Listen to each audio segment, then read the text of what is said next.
Look at this. It's an article. Liberals threaten election if proposed anti-corruption committee is debated. Wow.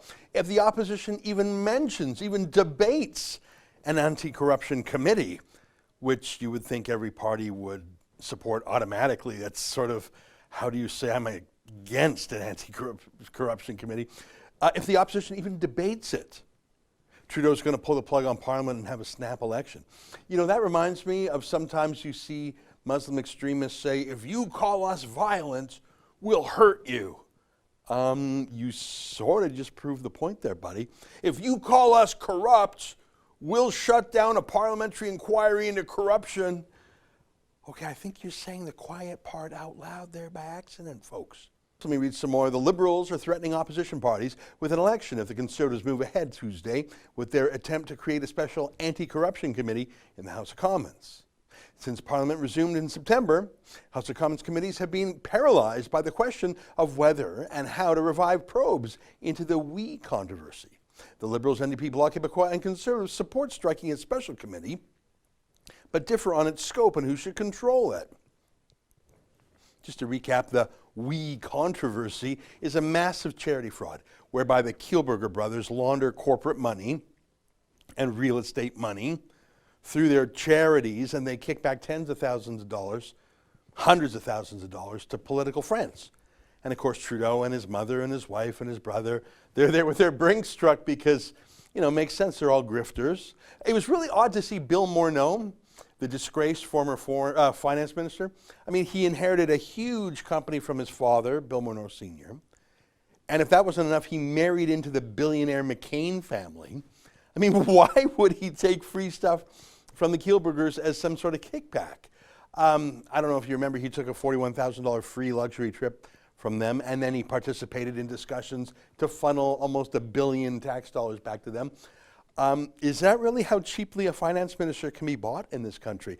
I mean, what I don't understand is why a billionaire or someone married into a billionaire would take a little bribe like that. I mean, can't he afford luxuries with all that gold digging money that he married into?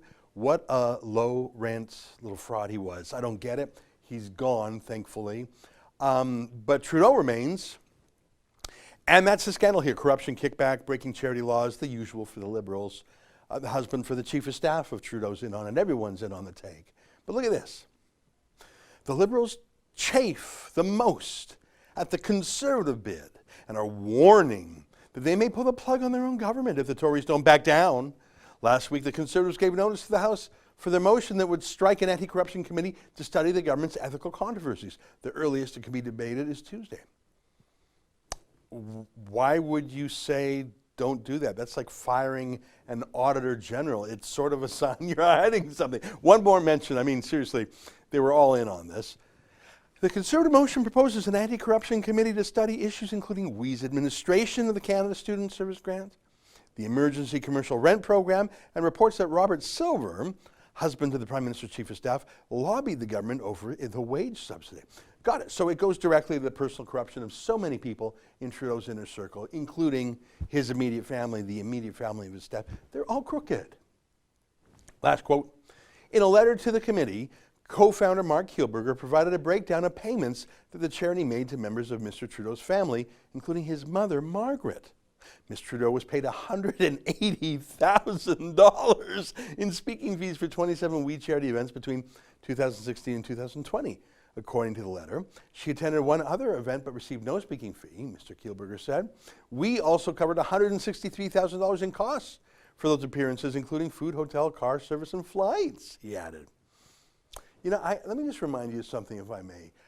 Margaret Trudeau was actually born Margaret Sinclair. That was the name she had when she was born. She was 22 years old when she married a 51-year-old Pierre Trudeau. As you know, he repeatedly beat her as his wife. They separated very soon in 1977, and they divorced in 1984. 36 years ago they divorced, and she remarried a guy named Fried Kemper just 2 weeks after she divorced Trudeau. And she took his name, and they were married for 15 years. So here's my point. Margaret's name was Margaret Sinclair for 22 years. Then she was married for 6 years as Margaret Trudeau, and then they were separated for 7 years before she remarried and became Margaret Kemper for 15 years, which was her last marriage. So her name is not Margaret Trudeau. That was the name she had for the shortest period of her life. It was her name a marriage and a half ago. It's not her name now. It hasn't been her name for 36 years. But no one would pay $180,000 to hear from Margaret Kemper. Now, would they? She changed her name back to Margaret Trudeau just to cash in. That's the kind of grifter family we're talking about. I can only imagine what the Liberals don't want to come out. But the NDP doesn't really want to campaign. I mean, here's what their childlike leader is up to these days.